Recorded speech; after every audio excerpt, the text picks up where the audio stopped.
The Devil, a novella by Leo Tolstoy. 1. A brilliant career lay before Eugene Irtenev. He had all that was necessary for this. An admirable education at home, high honors when he graduated in law at Petersburg University, connections in the highest society through his recently deceased father, and he had himself already begun service in one of the ministries under the protection of the minister. He also had a fortune, even a large one, though insecure. His father had lived abroad and in Petersburg, allowing his sons, Eugene and Andrew, the elder who was in the Horse Guards, 6,000 rubles a year each, while he himself and his wife spent a great deal. He only used to visit his estate for a couple of months in summer and did not concern himself with its direction, entrusting it all to an unscrupulous manager who also failed to attend to it, but in whom he had complete confidence. After the father's death, when the brothers began to divide the property, there were found to be so many debts that their lawyer even advised them to refuse the inheritance and retain only an estate left them by their grandmother, which was valued at 100,000 rubles. But a neighboring landed proprietor who had done business with old Irtenev, that is to say, who had promissory notes from him and had come to Petersburg on that account, said that in spite of the debts they could straighten out affairs so as to retain a large fortune. It would only be necessary to sell the forest and some outlying land, retaining the rich Semenov estate with 4,000 desiatinas of black earth, the sugar factory, and 200 desiatinas of water meadows, if one devoted oneself to the management and settling on the estate, farmed it wisely and economically. And so, having visited the estate in spring, his father had died in Lent, Eugene looked into everything, resolved to retire from the civil service, settle in the country with his mother, and undertake the management, with the object of preserving the main estate. He arranged with his brother, with whom he was very friendly, that he would pay him 4,000 rubles a year, or alternatively would pay him 80,000 in a lump sum, while Andrew, on his part, handed over to him his share of the inheritance. So he arranged matters and, having settled down with his mother in the big house, ardently and yet cautiously began managing the estate. It is generally supposed that conservatives are usually old people, and those in favor of change are the young. That is not quite correct. The most usual conservatives are young people, those who want to live, but who do not think and have not time to. Think about how to live and who therefore take as a model for themselves a way of life that they have seen. Thus, it was with Eugene. Having settled in the village, his aim and ideal was to restore the form of life that had existed, not in his father's time. His father had been a bad manager, but in his grandfather's. And now in the house, the garden, in the estate management, of course with changes suited to the times, he tried to resurrect the general spirit of his grandfather's life. Everything on a large scale, good order, method, and everybody satisfied. But so to arrange things entailed much work. It was necessary to meet the demands of the creditors and the banks, and for that purpose to sell some land and arrange renewals of credit. It was also necessary to get money to carry on, partly by farming out land and partly by hiring labor, the immense operations on the Semenov estate, with its 400 desiatinas of ploughland and its sugar factory, and to deal with the garden so that it should not seem to be neglected or in decay. There was much work to do, but Eugene had plenty of strength, physical and mental. He was 26, of medium height, strongly built, with muscles developed by gymnastics. He was full-blooded and very red over his whole neck, with bright teeth and lips and hair soft and curly, though not thick. His only physical defect was short-sightedness, which he had himself developed by using spectacles, so that he could not now do without a pince-nez, which had already formed a line at the top of his nose ridge. Such he was physically. For his spiritual portrait, it might be said that the better anyone knew him, the better they liked him. His mother had always loved him more than she loved anyone else, and now, after her husband's death, she concentrated on him not only her whole affection, but her whole life. Nor was it only his mother who so loved him. All his comrades at the high school and the university, not merely liked him very much, but respected him. He had this effect on all who met him. It was impossible not to believe what he said, impossible to suspect any deception or falseness in one who had such an open, honest face, and in particular, such eyes. In general, his personality helped him much in his affairs. A creditor who would have refused another trusted him. The clerk, the village elder, or a peasant who would have played a dirty trick and cheated someone else forgot to deceive under the pleasant impression of intercourse with this kindly, agreeable, and above all candid man. It was the end of May.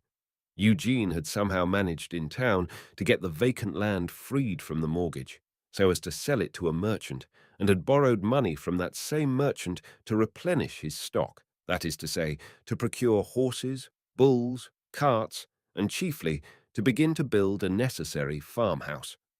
The matter had been arranged. The timber was being carted, the carpenters were already at work, and manure for the estate was being brought on 80 carts. But everything still hung by a thread. 2.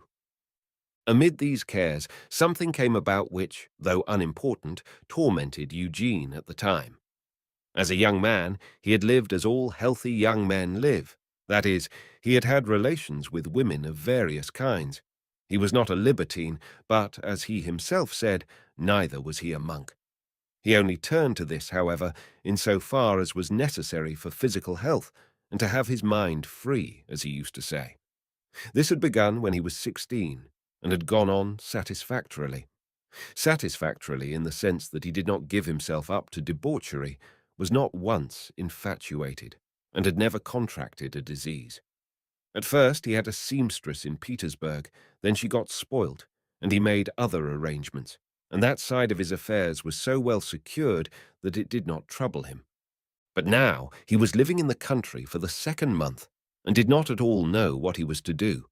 Compulsory self-restraint was beginning to have a bad effect on him. Must he really go to town for that purpose? And where to? How? That was the only thing that disturbed Eugene Ivanitch.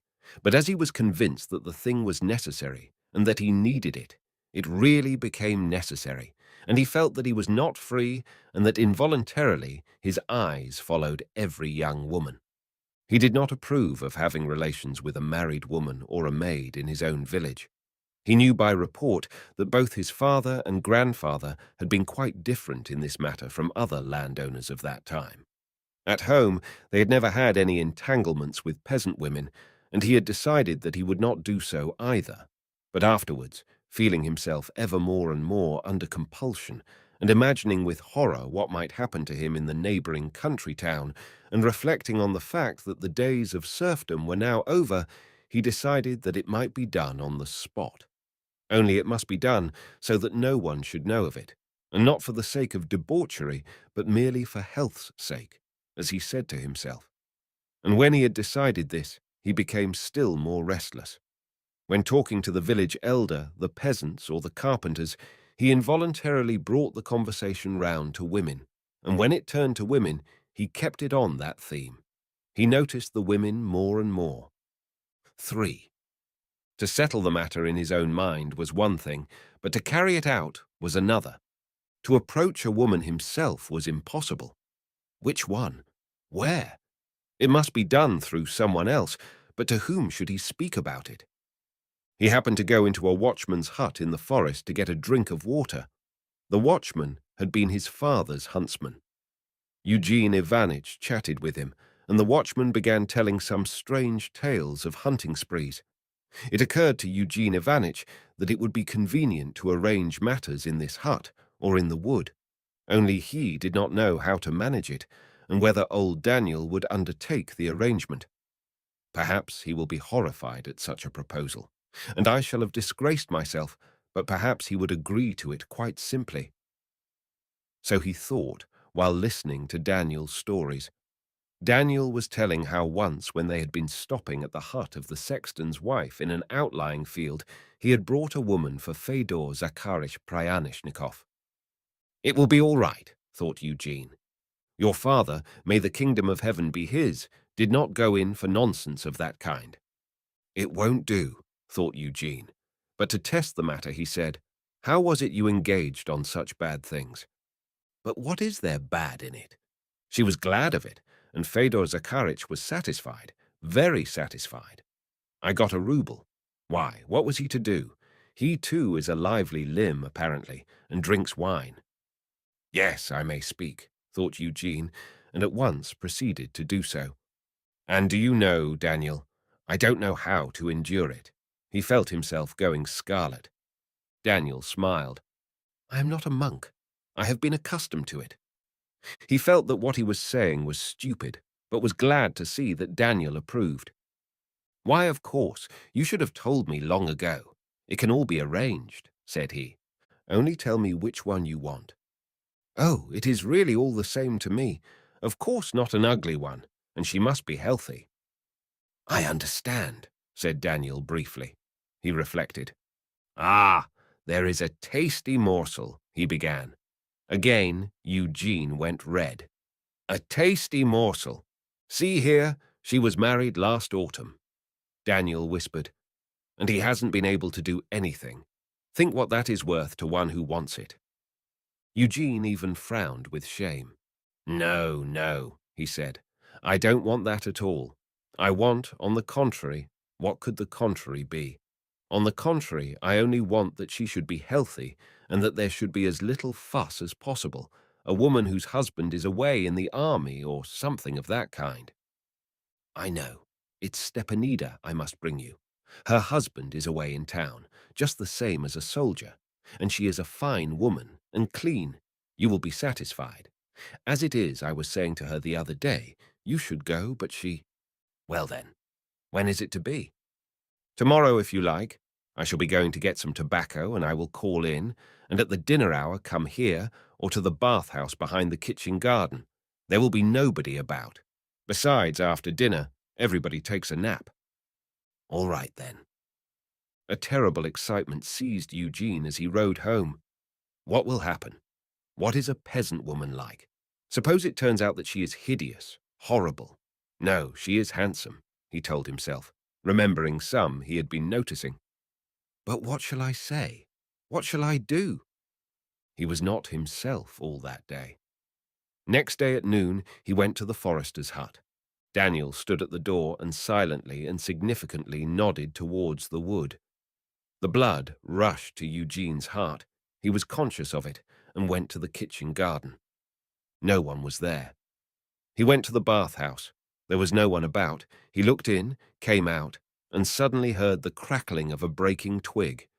He looked round, and she was standing in the thicket beyond the little ravine. He rushed there across the ravine. There were nettles in it, which he had not noticed. They stung him, and losing the pince-nez from his nose, he ran up the slope on the farther side. In a white embroidered apron, in a red-brown skirt, and a bright red kerchief, barefoot, fresh, firm, and handsome, she stood shyly smiling. "There is a path leading round. You should have gone round," she said. "I came long ago, ever so long." He went up to her, and looking her over, touched her. A quarter of an hour later, they separated. He found his pince-nez, called in to see Daniel, and in reply to his question, "Are you satisfied, master?" gave him a rouble and went home. He was satisfied. Only at first had he felt ashamed, then it had passed off, and it had all gone well. The best thing was that he now felt at ease, tranquil and vigorous. As for her, he had not even seen her thoroughly.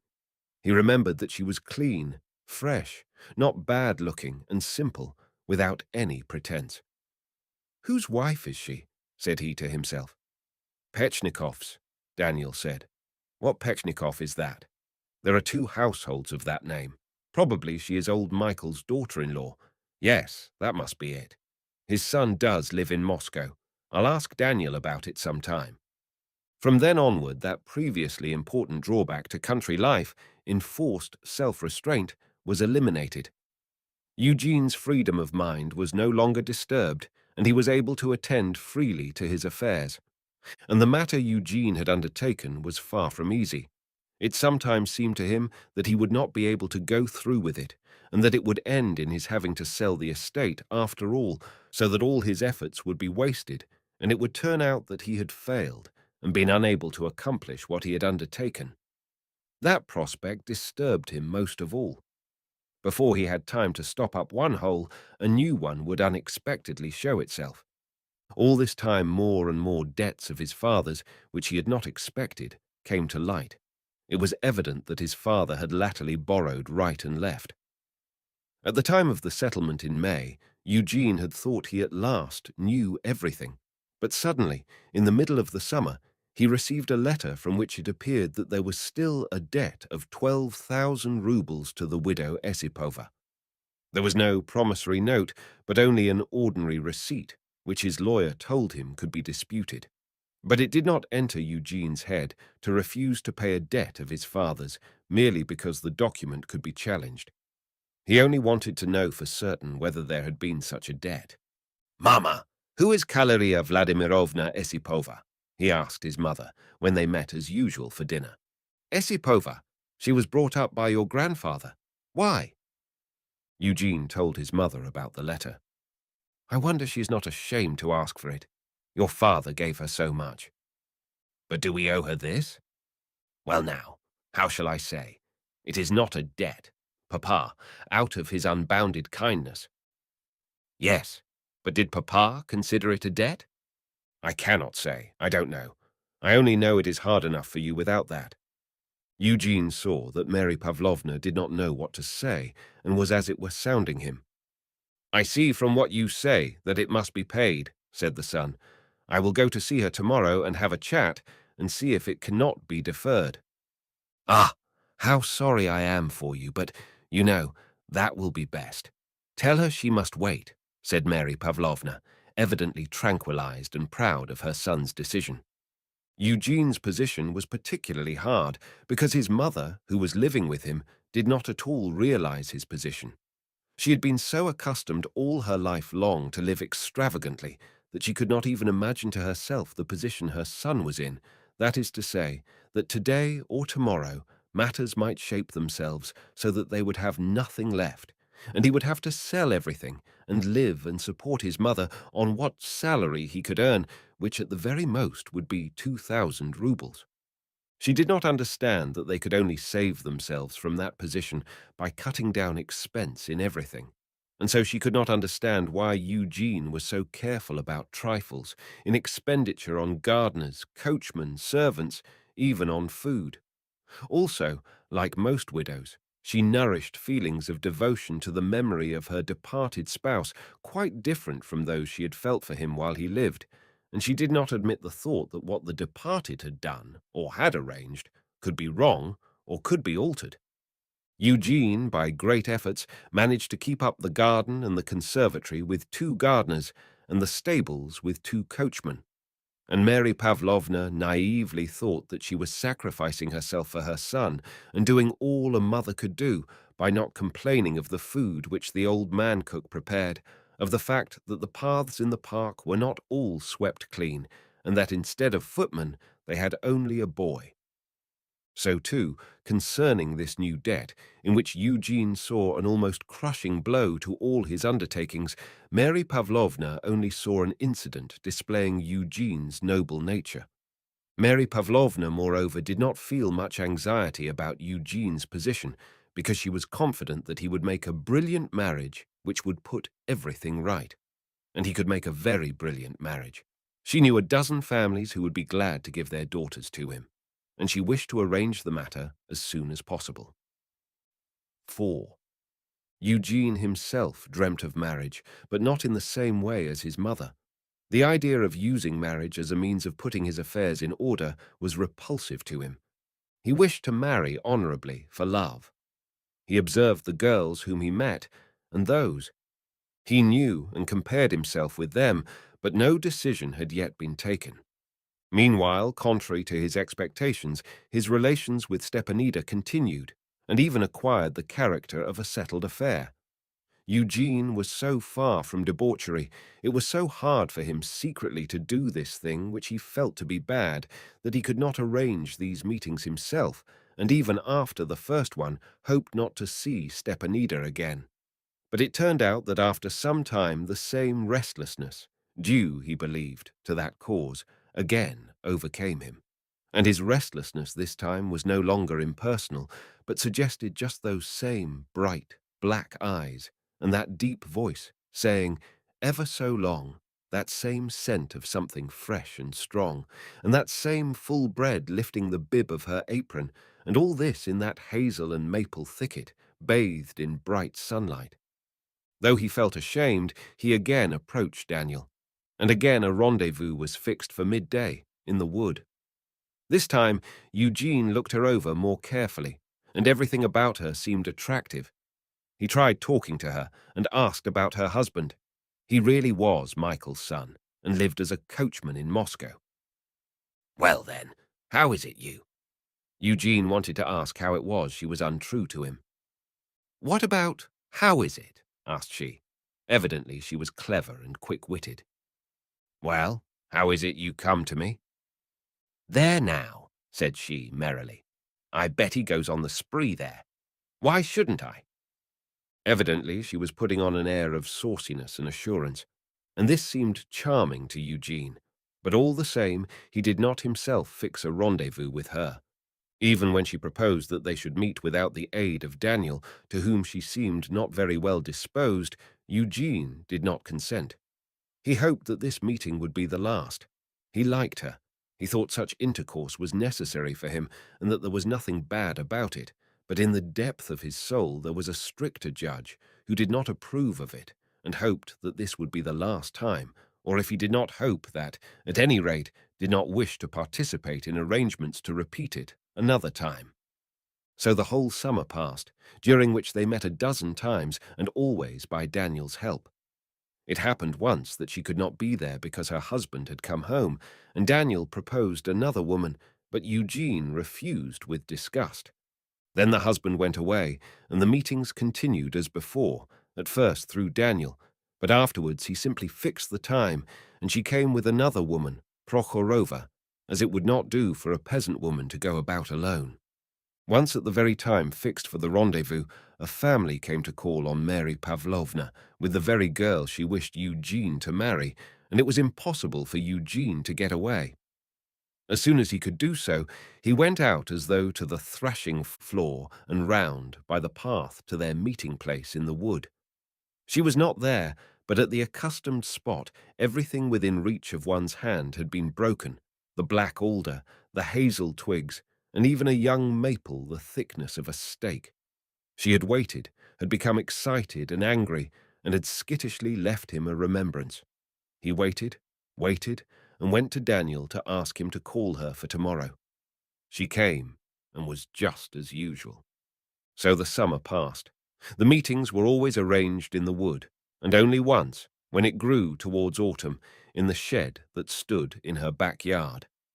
It did not enter Eugene's head that these relations of his had any importance for him. About her he did not even think. He gave her money and nothing more. At first he did not know and did not think that the affair was known, and she was envied throughout the village, or that her relations took money from her and encouraged her, and that her conception of any sin in the matter had been quite obliterated by the influence of the money and her family's approval. It seemed to her that if people envied her, then what she was doing was good. It is simply necessary for one's health, thought Eugene. I grant it is not right, and though no one says anything, everybody or many people know of it. The woman who comes with her knows, and once she knows, she is sure to have told others. But what's to be done? I am acting badly, thought Eugene, but what's one to do? Anyhow, it is not for long. What chiefly disturbed Eugene was the thought of the husband. At first, for some reason, it seemed to him that the husband must be a poor sort, and this, as it were, partly justified his conduct. But he saw the husband and was struck. He was a fine fellow and smartly dressed, in no way a worse man, but surely better than himself. At their next meeting, he told her he had seen her husband and had been surprised to see that he was such a fine fellow. There's not such another in the village, said she proudly. This surprised Eugene. The thought of the husband tormented him still more after that. He happened to be at Daniel's one day, and Daniel, having begun chatting, plainly said to him, "And Michael, the other day, asked me, 'Is it true that the master is living with my wife?' I said I did not know. Anyway, I said, better with the master than with a peasant." "Well, and what did he say?" He said, "Wait a bit. I'll get to know, and I'll give it her all the same." Yes, if the husband returned to live here, I would give her up, thought Eugene. But the husband lived in town, and for the present their intercourse continued. "When necessary, I will break it off, and there will be nothing left of it," thought he. And this seemed to him certain, especially as during the whole summer many different things occupied him very fully: the erection of the new farmhouse, and the harvest, and building, and above all meeting the debts and selling the wasteland. All these were affairs that completely absorbed him, and on which he spent his thoughts when he lay down and when he rose. All that was real life. His intercourse, he did not even call it connection, with Stepanida was something quite unnoticed. It is true that when the wish to see her arose, it came with such strength that he could think of nothing else. But this did not last long. A meeting was arranged, and he again forgot her for a week or even for a month. In autumn, Eugene often rode to town, and they became friendly with the Anenskys. They had a daughter who had just finished the institute. And then, to Mary Pavlovna's great grief, it happened that Eugene, as she expressed it, cheapened himself by falling in love with Liza Anenskaya and proposing to her. From that time, the relations with Stepanida ceased. 5. It is impossible to explain why Eugene chose Liza Anenskaya, as it is never possible to explain why a man chooses this and not that woman. There were many reasons, positive and negative.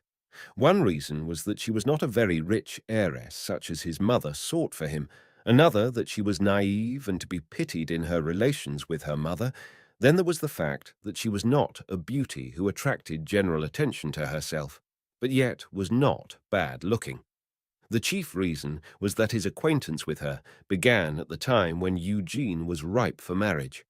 He fell in love because he knew that he would marry. Liza Anenskaya was at first merely pleasing to Eugene, but when he decided to make her his wife, his feelings for her became much stronger. He felt that he was in love. Liza was tall, slender, and long. Everything about her was long, her face and her nose, not prominently but downwards, and her fingers and her feet. The color of her face was very delicate, yellowish white and delicately pink. Her hair was long, light brown, soft, curly, and she had beautiful, clear, mild, confiding eyes. Those eyes especially struck Eugene, and when he thought of Liza, he always saw those clear, mild, confiding eyes. Such was she physically. Spiritually, he knew nothing of her, but only saw those eyes. And those eyes seemed to tell him all he needed to know. The meaning of those eyes was this. While still in the institute, when she was 15, Liza used continually to fall in love with all attractive men and was animated and happy only when she was in love. After leaving the institute, she continued to fall in love, in just the same way, with all the young men she met, and of course fell in love with Eugene as soon as she made his acquaintance. It was this being in love which gave her eyes that particular expression which so captivated Eugene. Already that winter she had been, at one and the same time, in love with two young men, and blushed and became excited, not only when they entered the room, but whenever their names were mentioned. But afterwards, when her mother hinted to her that Irtenev seemed to have serious intentions, her love for him increased, so that she became almost indifferent to the two previous attractions, and when Irtenev began to come to their balls and parties, and danced with her more than with others, and evidently only wished to know whether she loved him, her love for him became painful.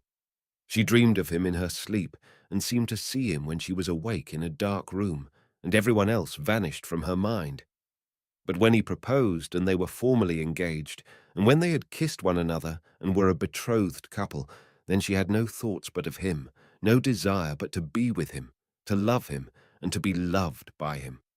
She was also proud of him and felt emotional about him, and herself, and her love, and quite melted and felt faint from love of him.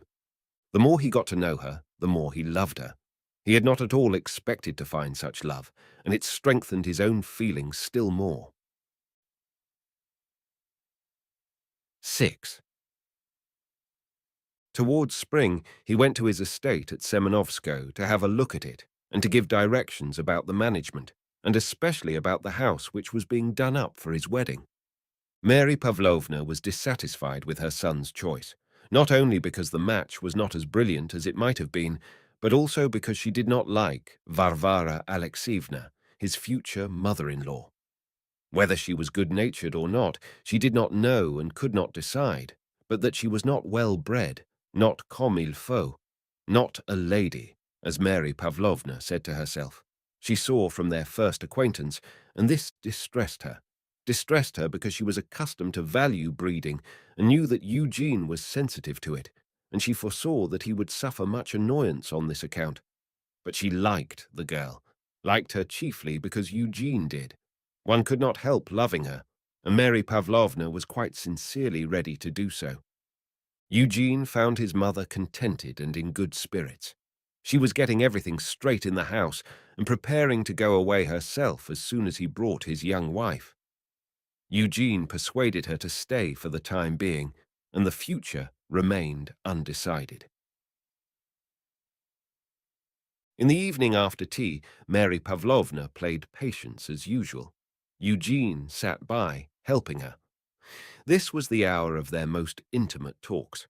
Having finished one game of patience, and while preparing to begin another, Mary Pavlovna looked up at Eugene and, with a little hesitation, began thus. I wanted to tell you, Genya, of course I do not know, but in general I wanted to suggest to you that before your wedding it is absolutely necessary to have finished with all your bachelor affairs, so that nothing may disturb either you or your wife. God forbid that it should.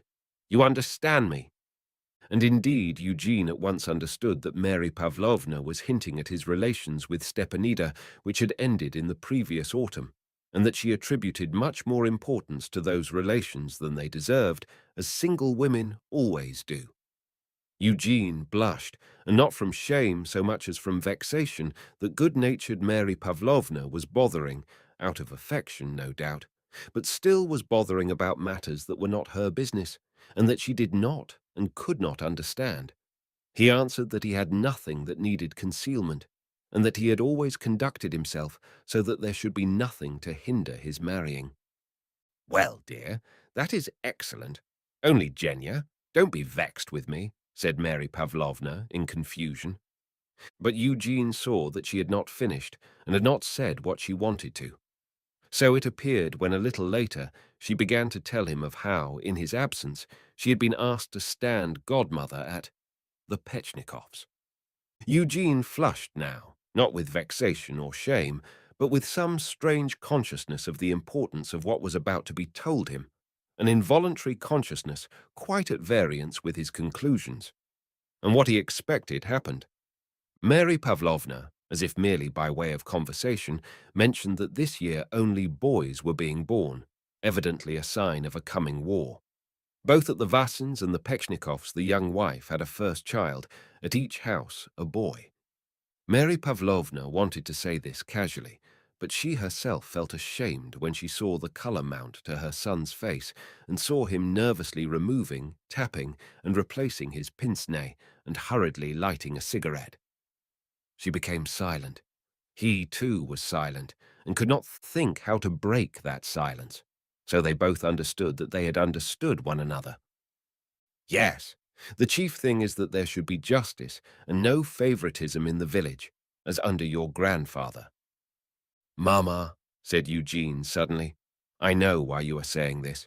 You have no need to be disturbed. My future family life is so sacred to me that I should not infringe it in any case. And as to what occurred in my bachelor days, that is quite ended. I never formed any union, and no one has any claims on me. Well, I am glad, said his mother. I know how noble your feelings are. Eugene accepted his mother's words as a tribute due to him and did not reply. Next day he drove to town thinking of his fiancée and of anything in the world except of Stepanida. But, as if purposely to remind him, on approaching the church he met people walking and driving back from it. He met old Matvey with Simon, some lads and girls, and then two women, one elderly, the other smartly dressed with a bright red kerchief, who seemed familiar. The woman was walking lightly, boldly, carrying a child in her arms. He came up to them. The elder woman bowed, stopping in the old-fashioned way, but the young woman with the child only bent her head, and from under the kerchief gleamed familiar, merry, smiling eyes. Yes, this was she, but all was over, and it was no use looking at her. And the child may be mine, flashed through his mind. No, what nonsense. There was her husband. She used to see him. He did not even consider the matter further, so settled in his mind was it that it had been necessary for his health. He had paid her money, and there was no more to be said. There had been, and there could be, no question of any union between them. It was not that he stifled the voice of conscience. No, his conscience simply said nothing to him, and he thought no more about her after the conversation with his mother and after this meeting. Nor did he meet her again. Eugene was married in town the week after Easter and left at once with his young wife for his country estate. The house had been arranged as usual for a young couple. Mary Pavlovna wished to leave, but Eugene and still more strongly Liza begged her to remain, and she only moved into a detached wing of the house. And so a new life began for Eugene. 7. The first year of his marriage was a hard one for Eugene. It was hard because affairs he had managed to put off during the time of his courtship now, after his marriage, all came upon him at once. To escape from debts was impossible. An outlying part of the estate was sold, and the most pressing obligations met, but others remained, and he had no money. The estate yielded a good revenue, but he had had to send payments to his brother and to spend on his own marriage, so that there was no ready money, and the factory could not carry on and would have to be closed down. The only way of escape was to use his wife's money. Liza, having realized her husband's position, insisted on this herself. Eugene agreed, but only on condition that he should give her a mortgage on half his estate, and this he did. Of course, it was not for the sake of his wife, who felt offended at it, but to appease his mother-in-law. These affairs, with various fluctuations of success and failure, helped to poison Eugene's life that first year. Another thing was his wife's ill health. That same first year, 7 months after their marriage in autumn, a misfortune befell Liza. She drove out to meet her husband, who was returning from town. The quiet horse became rather playful, and she was frightened and jumped out. Her jump was comparatively fortunate. She might have been caught by the wheel, but she was pregnant, and that same night the pains began, and she had a miscarriage from which she was long in recovering. The loss of the expected child and his wife's illness, together with the disorder in his affairs, and above all the presence of his mother-in-law, who arrived as soon as Liza fell ill, all this together made the year still harder for Eugene. But notwithstanding these difficult circumstances, towards the end of the first year, Eugene felt very well. First of all, his cherished hope of restoring his fallen fortune and renewing his grandfather's way of life in a new form was approaching accomplishment, though slowly and with difficulty. There was no longer any question of having to sell the whole estate to meet the debts. The chief estate, though transferred to his wife's name, was saved, and if only the beet crop succeeded and the price kept up, by next year his position of want and stress might be replaced by one of complete prosperity. That was one thing. Another was that however much he had expected from his wife, he had never expected to find in her what he actually found. It was not what he had expected, but it was much better. Emotion, raptures of love, though he tried to produce them, did not take place or were very slight. But something quite different appeared, namely, that he was not merely more cheerful and happier, but that it became easier to live. He did not know why this should be so, but it was.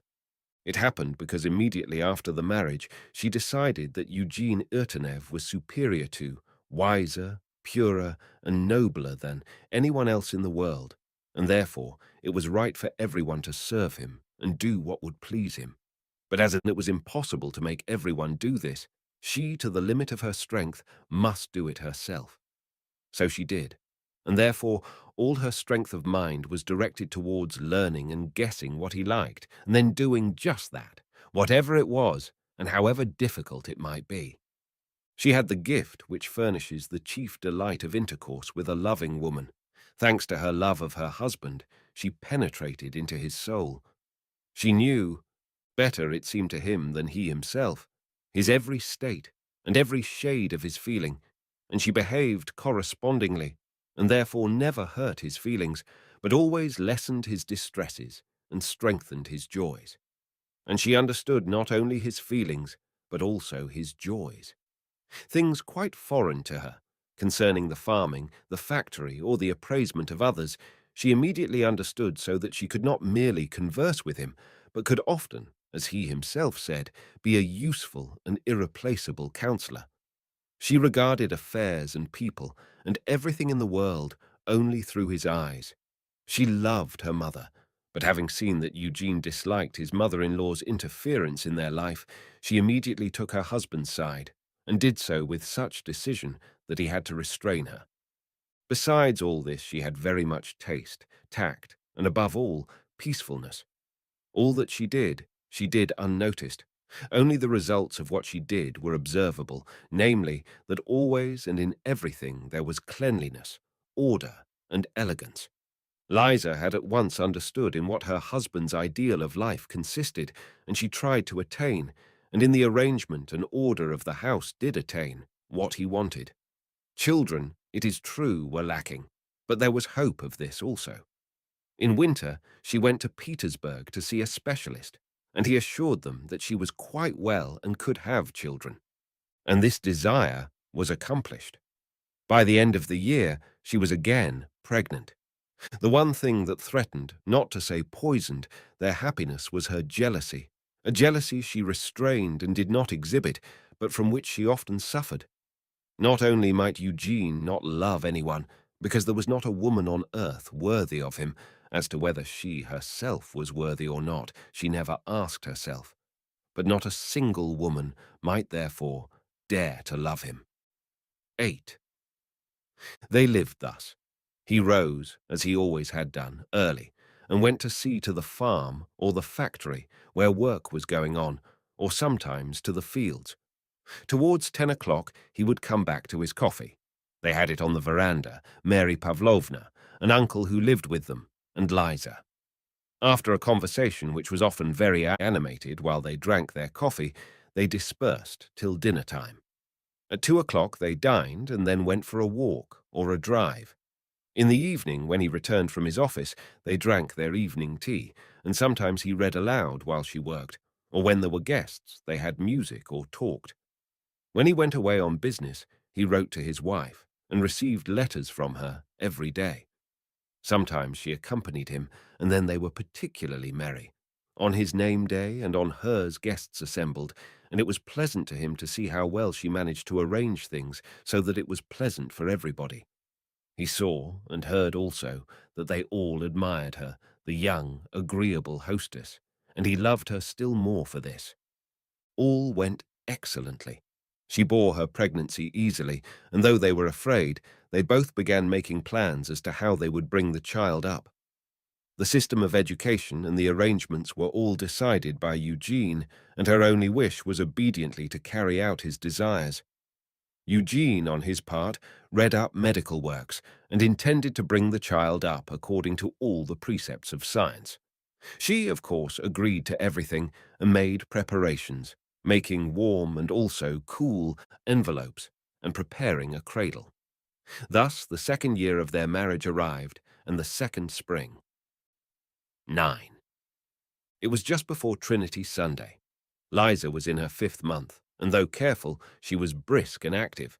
Both the mothers, his and hers, were living in the house, but under pretext of watching and safeguarding her, only upset her by their tiffs. Eugene was specially engrossed with a new experiment for the cultivation of sugar beet on a large scale. just before Trinity Liza decided that it was necessary to have a thorough house cleaning, as it had not been done since Easter, and she hired 2 women by the day to help the servants wash the floors and windows, beat the furniture and the carpets, and put covers on them. The women came early in the morning, heated the coppers, and set to work. One of the 2 was Stepanida, who had just weaned her baby boy. Through the office clerk, whom she now carried on with, she had begged for the job of washing the floors. She wanted to have a good look at the new mistress. Stepanida was living by herself, as formerly, her husband being away, and she was up to tricks, as she had formerly been first with old Daniel, who had once caught her taking some logs of firewood, afterwards with the master, and now with the young clerk. She was not concerning herself any longer about her master. He has a wife now, she thought, but it would be good to have a look at the lady and at her establishment. Folk said it was well arranged. Eugene had not seen her since he had met her with the child. Having a baby to attend to, she had not been going out to work, and he seldom walked through the village. That morning, on the eve of Trinity Sunday, Eugene rose at 5 o'clock and rode to the fallow land which was to be sprinkled with phosphates, and he left the house before the women were about it, and while they were still engaged, lighting the copper fires. Merry, contented and hungry, Eugene returned to breakfast. He dismounted from his mare at the gate and handed her over to the gardener. Flicking the high grass with his whip and repeating, as one often does, a phrase he had just uttered, he walked towards the house. The phrase he repeated was, "Phosphates justify," what or to whom he neither knew nor reflected. They were beating a carpet on the grass. The furniture had been brought out. There now! What a house-cleaning Liza has undertaken! Phosphates justify! What a manageress she is! A manageress! Yes, a manageress, said he to himself, vividly imagining her in her white wrapper and with her smiling, joyful face, as it nearly always was when he looked at her. Yes, I must change my boots, or else phosphates justify. That is, smell of manure, and the manageress is in such a condition. Why in such a condition? Because a new little Irtenev is growing there inside her, he thought. Yes, phosphates justify. And smiling at his thoughts, he put his hand to the door of his room. But he had not time to push the door before it opened of itself, and he met, face to face, a woman coming towards him carrying a pail, barefoot, and with sleeves turned up high. He stepped aside to let her pass. She too stepped aside, adjusting her kerchief with a wet hand. Go on, I won't go there if you—" began Eugene, and suddenly, recognizing her, stopped. She glanced merrily at him with smiling eyes, and pulling down her skirt went out by the door. What nonsense! It is impossible, said Eugene to himself, frowning and waving his hand as though to get rid of a fly, displeased at having noticed her.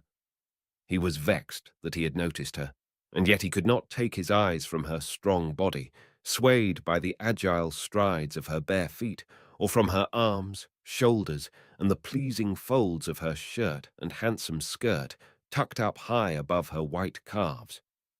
But why am I looking? Said he to himself, lowering his eyes so as not to see her.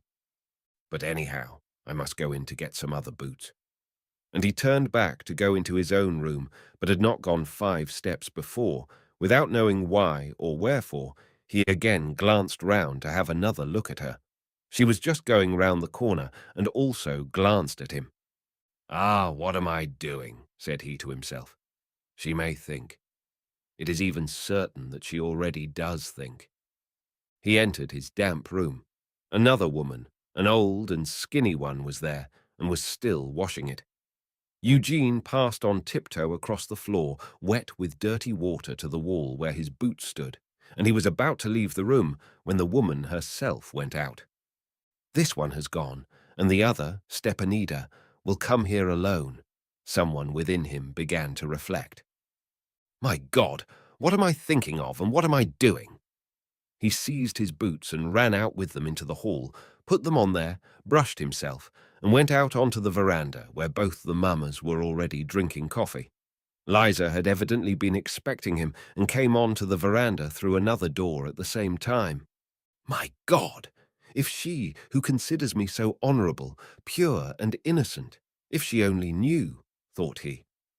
Liza, as usual, met him with shining face, but today somehow she seemed to him particularly pale, yellow, long, and weak. 10.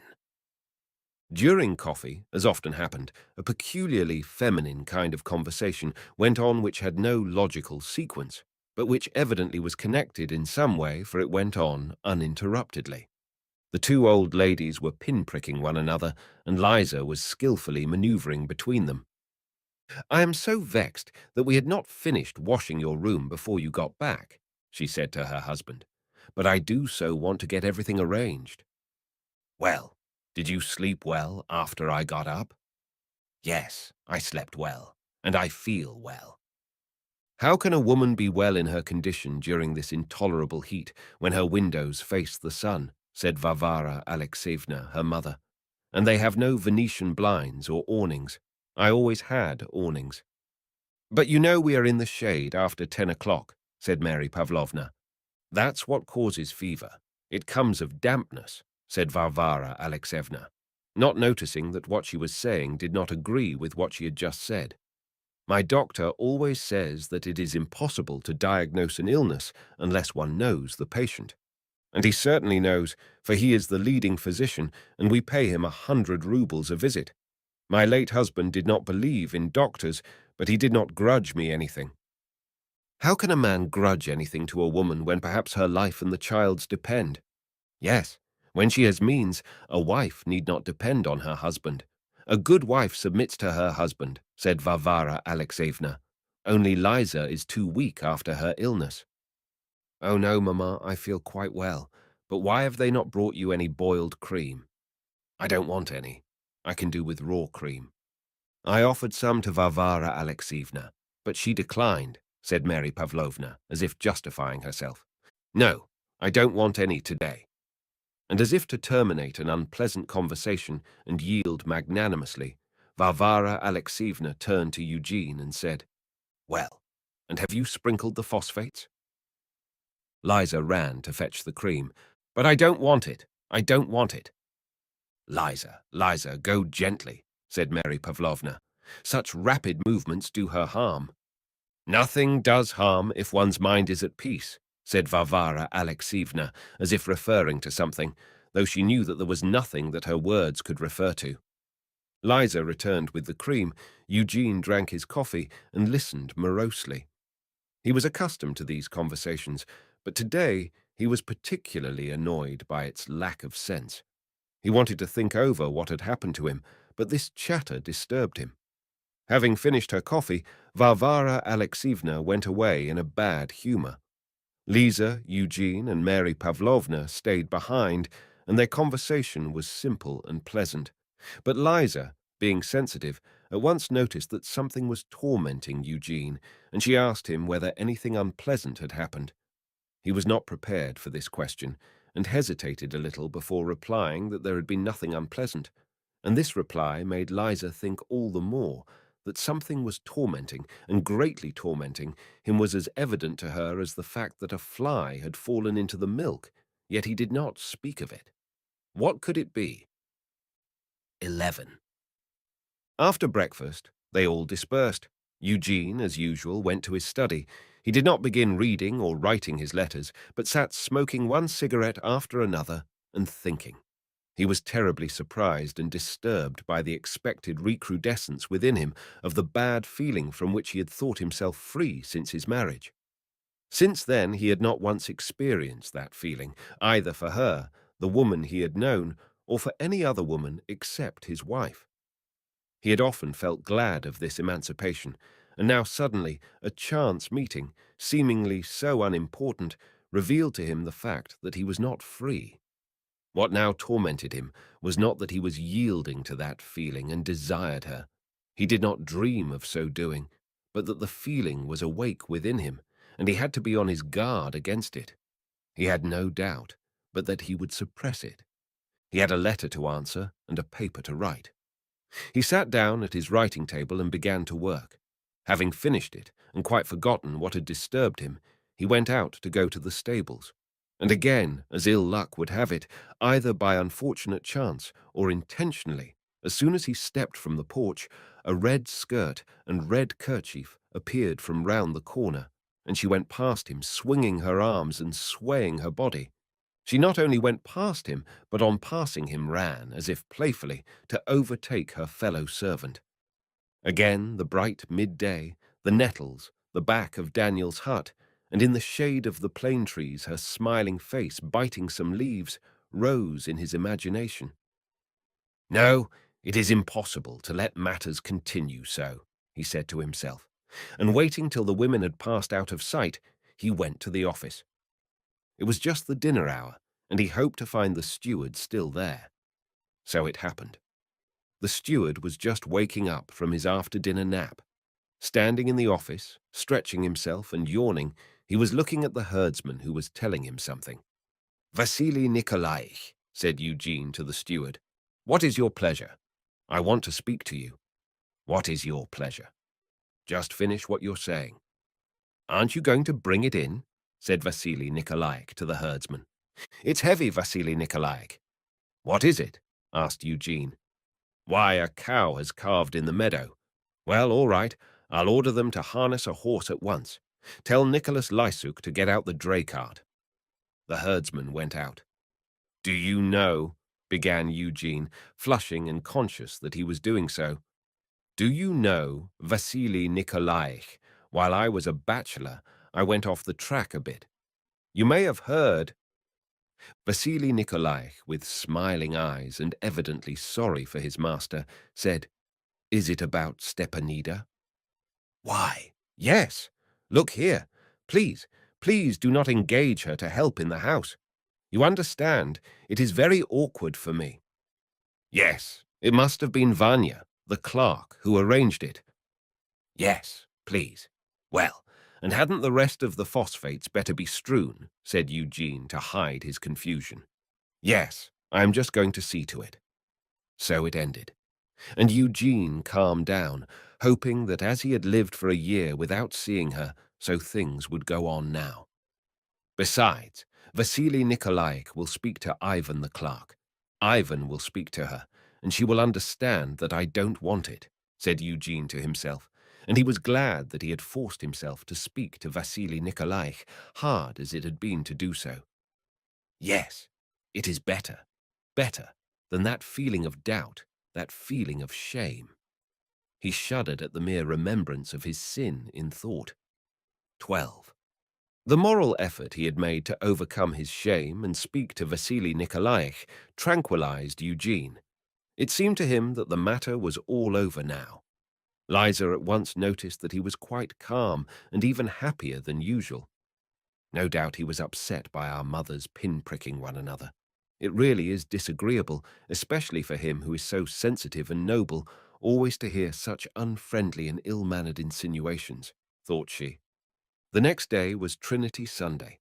The weather was beautiful, and the peasant women, according to custom, on their way into the woods to plait wreaths, came to the landowner's home and began to sing and dance. Mary Pavlovna and Varvara Alexeyevna came out onto the porch in smart clothes, carrying sunshades, and went up to the ring of singers. With them, in a jacket of Chinese silk, came out the uncle, a flabby libertine and drunkard, who was living that summer with Eugene. As usual, there was a bright, many-colored ring of young women and girls, the center of everything, and around these from different sides, like attendant planets that had detached themselves and were circling round, went girls hand in hand, rustling in their new print gowns. Young lads giggling and running backwards and forwards after one another.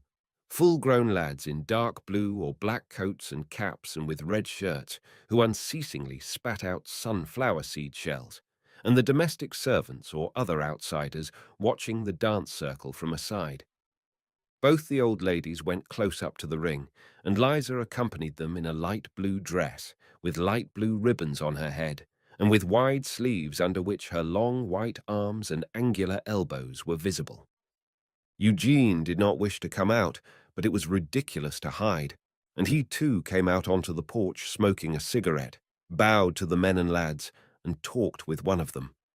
The women, meanwhile, shouted a dance song with all their might, snapping their fingers, clapping their hands, and dancing. "They are calling for the master," said a youngster, coming up to Eugene's wife, who had not noticed the call.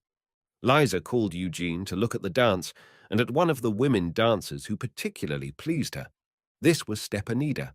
She wore a yellow skirt, a velveteen sleeveless jacket, and a silk kerchief, and was broad, energetic, ruddy, and merry. No doubt she danced well. He saw nothing. "Yes, yes," said he, removing and replacing his pince-nez. "Yes, yes," repeated he. "So it seems I cannot be rid of her," he thought.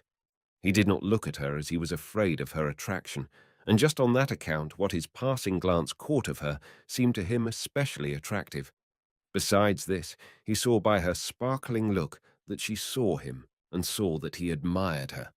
He stood there as long as propriety demanded, and seeing that Varvara Alexeyevna had called her, senselessly and insincerely, "my dear," and was talking to her, he turned aside and went away. He went into the house.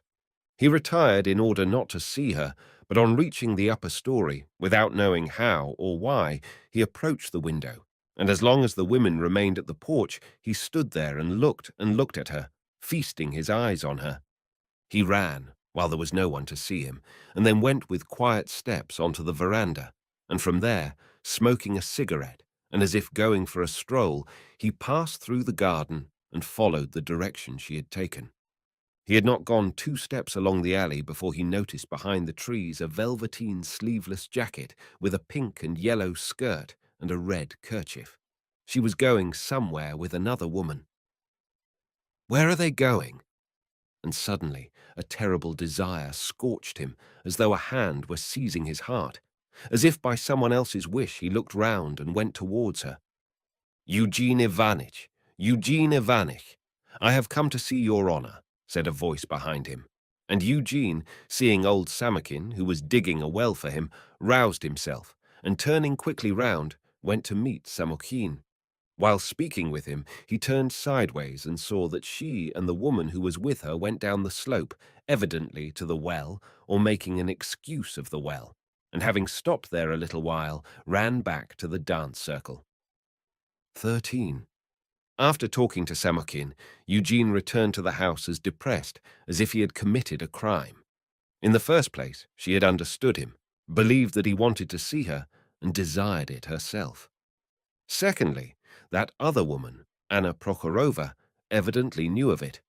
Above all, he felt that he was conquered, that he was not master of his own will, but that there was another power moving him, that he had been saved only by good fortune, and that, if not today, tomorrow, or a day later, he would perish all the same. Yes, perish. He did not understand it otherwise. To be unfaithful to his young and loving wife with a peasant woman in the village, in the sight of everyone. What was it but to perish, perish utterly, so that it would be impossible to live? No, something must be done. My God, what am I to do? Can it be that I shall perish like this? Said he to himself. Is it not possible to do anything? Yet something must be done. Do not think about her, he ordered himself. Do not think. And immediately he began thinking and seeing her before him, and seeing also the shade of the plane tree. He remembered having read of a hermit who, to avoid the temptation he felt for a woman on whom he had to lay his hand to heal her, thrust his other hand into a brazier and burnt his fingers. He called that to mind. Yes, I am ready to burn my fingers rather than to perish.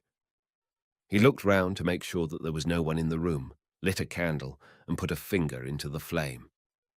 There, now think about her, he said to himself, ironically. It hurt him, and he withdrew his smoke-stained finger, threw away the match, and laughed at himself. What nonsense! That was not what had to be done. But it was necessary to do something, to avoid seeing her, either to go away himself, or to send her away. Yes, send her away.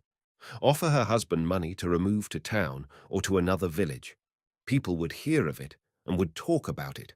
Well, what of that? At any rate, it was better than this danger. Yes, that must be done, he said to himself, and at the very time he was looking at her without moving his eyes. Where is she going? He suddenly asked himself. She, as it seemed to him, had seen him at the window, and now, having glanced at him and taken another woman by the hand, was going towards the garden, swinging her arm briskly. Without knowing why or wherefore, merely in accord with what he had been thinking, he went to the office. Vasily Nikolaich, in holiday costume and with oiled hair, was sitting at tea with his wife and a guest who was wearing an oriental kerchief. "I want a word with you, Vasily Nikolaich." "Please say what you want to. We have finished tea." "No, I'd rather you came out with me." "Directly. Only let me get my cap." "Tanya, put out the samovar," said Vasily Nikolaich, stepping outside cheerfully. It seemed to Eugene that Vasily had been drinking, but what was to be done? It might be all the better. He would sympathize with him in his difficulties the more readily. "I have come again to speak about that same matter, Vasily Nikolaich," said Eugene. "About that woman." "Well, what of her? I told them not to take her again on any account." "No, I have been thinking in general, and this is what I wanted to take your advice about. Isn't it possible to get them away, to send the whole family away?" "Where can they be sent?" said Vasily, disapprovingly and ironically, as it seemed to Eugene. "Well, I thought of giving them money, or even some land in Koltovsky, so that she should not be here." "But how can they be sent away? Where is he to go, torn up from his roots? And why should you do it? What harm can she do you?" "Ah, Vasily Nikolaich, you must understand that it would be dreadful for my wife to hear of it." "But who will tell her?" "How can I live with this dread? The whole thing is very painful for me." "But really, why should you distress yourself? Whoever stirs up the past, out with his eye. Who is not a sinner before God and to blame before the Tsar, as the saying is? All the same, it would be better to get rid of them. Can't you speak to the husband?" "But it is no use speaking." "Eh, Eugene Ivanitch, what is the matter with you? It is all past and forgotten. All sorts of things happen. Who is there that would now say anything bad of you? Everybody sees you. But all the same, go and have a talk with him." "All right, I will speak to him." Though he knew that nothing would come of it, this talk somewhat calmed Eugene. Above all, it made him feel that through excitement he had been exaggerating the danger. Had he gone to meet her by appointment? It was impossible. He had simply gone to stroll in the garden, and she had happened to run out at the same time. 14. After dinner that very Trinity Sunday, Liza, while walking from the garden to the meadow where her husband wanted to show her the clover, took a false step and fell when crossing a little ditch. She fell gently, on her side, but she gave an exclamation, and her husband saw an expression in her face, not only of fear, but of pain. He wished to help her up, but she motioned him away with her hand. "No, wait a bit, Eugene," she said, with a weak smile, and as it seemed to him, she looked up guiltily. "My foot only gave way under me." "There, I always say," remarked Varvara Alexeyevna, "can anyone in her condition possibly jump over ditches?" "But no, Mamma, it is all right. I shall get up directly." With her husband's help, she did get up, but immediately turned pale, and her face showed fear. "Yes, I am not well," and she whispered something to her mother. "Oh, my God, what have you done? I said you ought not to go there," cried Varvara Alexeyevna. "Wait, I will call the servants. She must not walk. She must be carried." "Don't be afraid, Liza. I will carry you," said Eugene, putting his left arm round her. "Hold me by the neck, like that." And stooping down, he put his right arm under her knees and lifted her. He could never afterwards forget the suffering and yet beatific expression of her face. "I am too heavy for you, dear," she said with a smile. "Mamma is running. Tell her." And she bent towards him and kissed him. She evidently wanted her mother to see how he was carrying her. Eugene shouted to Varvara Alexeyevna not to hurry, and that he would carry Liza home. Varvara Alexeyevna stopped and began to shout still louder. "You will drop her! You'll be sure to drop her! You want to destroy her! You have no conscience!" "But I am carrying her excellently. I do not want to watch you killing my daughter, and I can't." And she ran round the bend in the alley. "Never mind, it will pass," said Liza, smiling. "Yes, if only it does not have consequences like last time." "No, I'm not speaking of that. That is all right. I mean, Mama, you are tired. Rest a bit." But though he found it heavy, Eugene carried his burden proudly and gladly to the house, and did not hand her over to the housemaid and the man-cook whom Varvara Alexeyevna had found and sent to meet them. He carried her to the bedroom and placed her on the bed. "Now go away," she said, and drawing his hand to her, she kissed it. "Anushka and I will manage all right." Mary Pavlovna also ran in from her rooms in the wing. They undressed Liza and laid her on the bed. Eugene sat in the drawing-room with a book in his hand, waiting. Varvara Alexeyevna went past him with such a reproachfully gloomy air that he felt alarmed. "Well, how is it?" he asked. "How? What's the good of asking? It is probably what you wanted when you made your wife jump over the ditch." "Varvara Alexeyevna," he cried, "this is impossible. If you want to torment people and to poison their life," he wanted to say, "then go elsewhere to do it." But he restrained himself. "How is it that it does not hurt you?" "It is too late now." And shaking her cap in a triumphant manner, she passed out by the door. The fall had really been a bad one. Liza's foot had twisted awkwardly, and there was danger of her having another miscarriage. Everyone knew that there was nothing to be done, but that she must just lie quietly. Yet all the same, they decided to send for a doctor. "Dear Nikolay Semenich," wrote Eugene to the doctor, "you have always been so kind to us that I hope you will not refuse to come to my wife's assistance. She..." and so on. Having written the letter, he went to the stables to arrange about the horses and the carriage. Horses had to be got ready to bring the doctor, and others to take him back.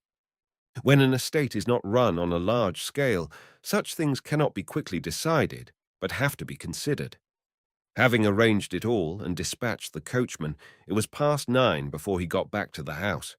His wife was lying down and said that she felt perfectly well and had no pain, but Varvara Alexeyevna was sitting with a lamp screened from Liza by some sheets of music and knitting a large red coverlet, with a mien that said that after what had happened, peace was impossible, but that no matter what anyone else did, she at any rate would do her duty. Eugene noticed this, but to appear as if he had not seen it, he tried to assume a cheerful and tranquil air, and told how he had chosen the horses, and how the mare, Kabushka, had galloped capitally as left trace horse in the Troika. "Yes, of course, it is just the time to exercise the horses when help is needed.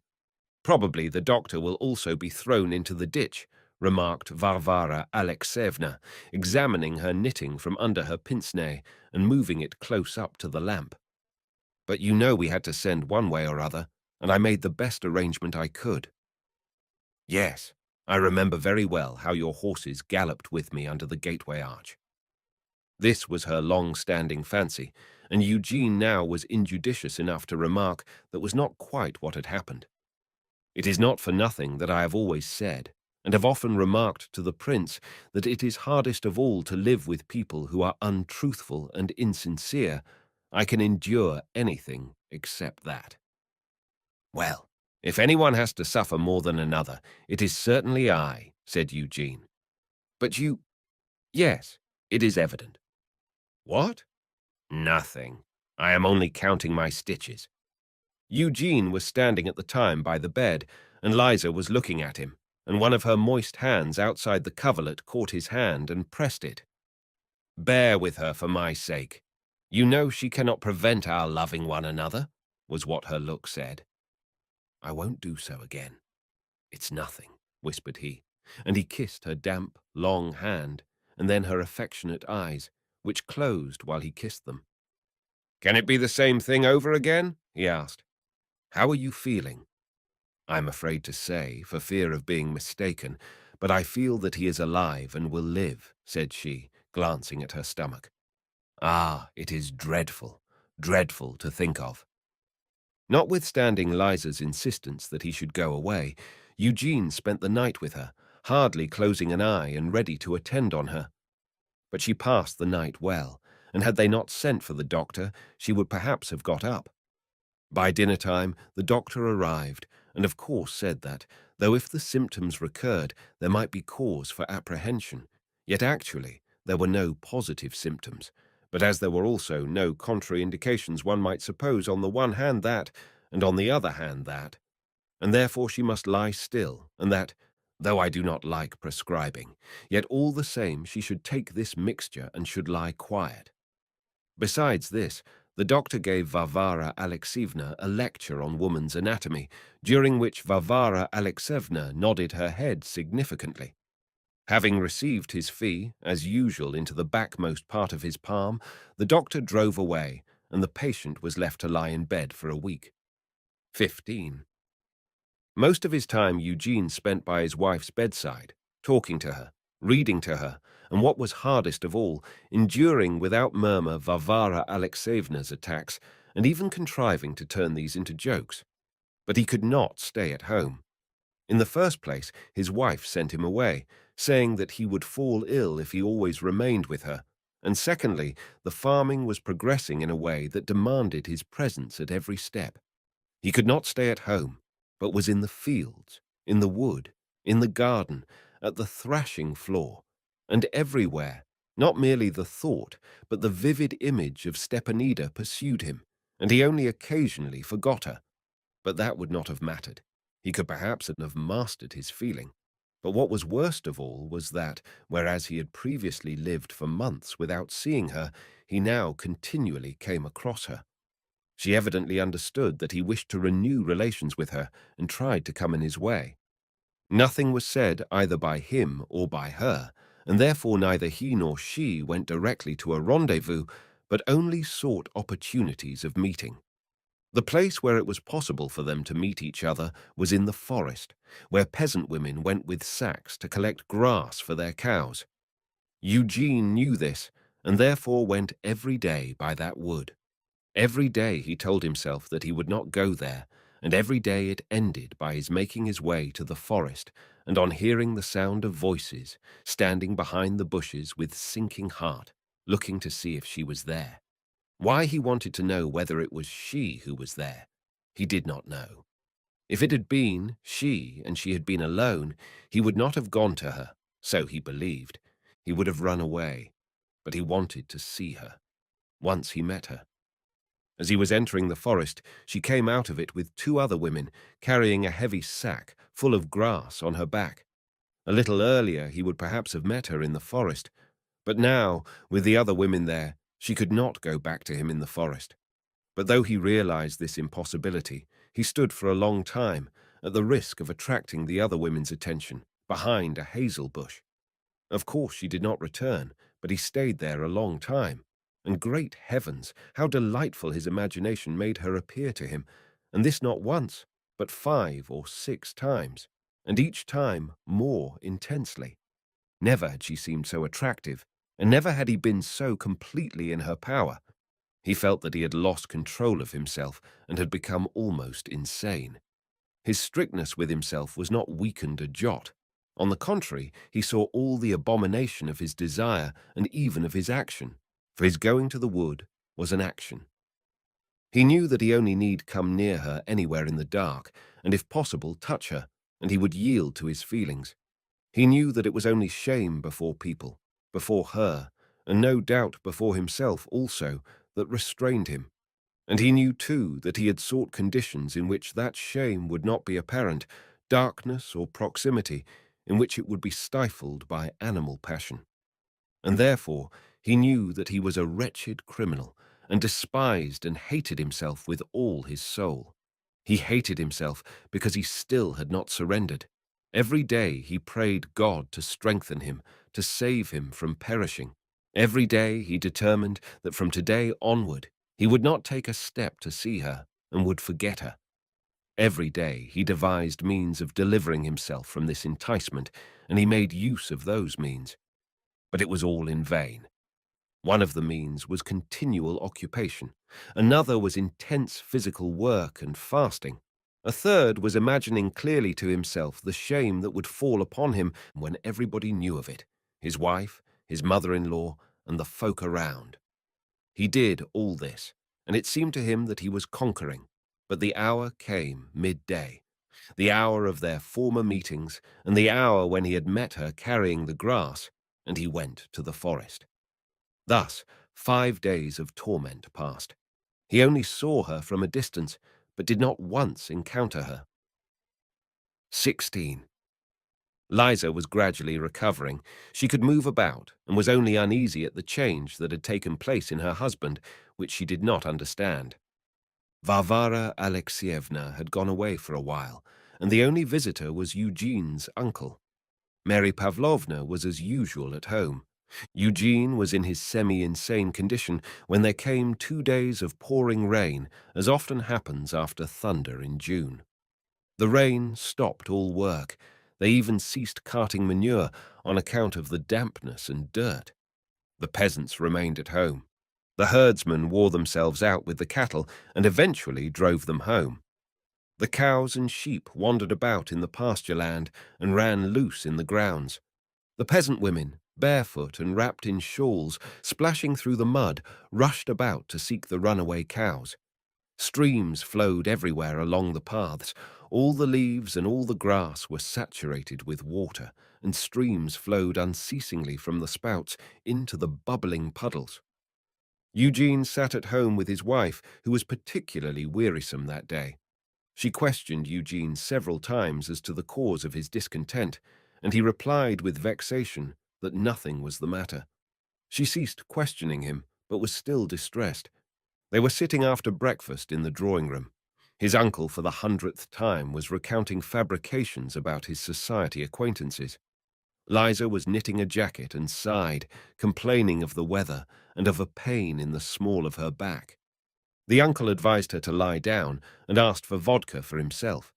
It was terribly dull for Eugene in the house. Everything was weak and dull.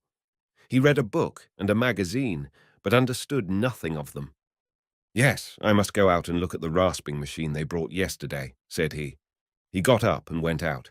"Take an umbrella with you." "Oh, no, I have a leather coat, and I'm only going as far as the boiling room." He put on his boots and his leather coat and went to the factory. But he had not gone 20 steps before. Coming towards him, he met her with her skirts tucked up high above her white calves. She was walking, holding down the shawl in which her head and shoulders were wrapped. "Where are you going?" said he, not recognizing her the first instant. When he recognized her, it was already too late. She stopped, smiling, and looked long at him. "I am looking for a calf. Where are you off to in such weather?" said she, as if she were seeing him every day.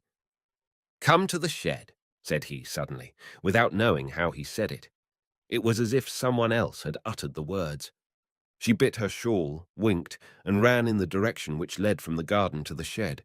But he continued his path, intending to turn off beyond the lilac bush and go there too. "Master," he heard a voice behind him. "The mistress is calling you and wants you to come back for a minute." This was Misha, his manservant. "My God, this is the second time you have saved me," thought Eugene, and immediately turned back. His wife reminded him that he had promised to take some medicine at the dinner hour to a sick woman, and he had better take it with him. While they were getting the medicine, some 5 minutes elapsed, and then, going away with the medicine, he hesitated to go direct to the shed, lest he should be seen from the house. But as soon as he was out of sight, he promptly turned and made his way to it. He already saw her in imagination, inside the shed, smiling gaily. But she was not there, and there was nothing in the shed to show that she had been there. He was already thinking that she had not come, had not heard or understood his words. He had muttered them through his nose as if afraid of her hearing them, or perhaps she had not wanted to come. And why did I imagine that she would rush to me? She has her own husband.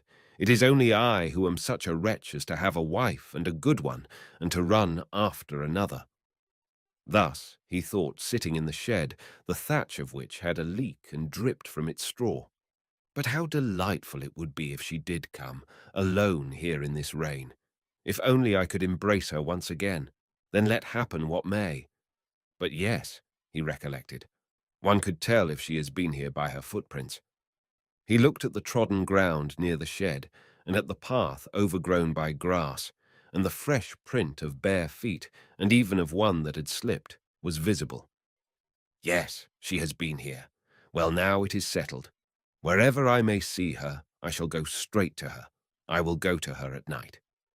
He sat for a long time in the shed and left it exhausted and crushed.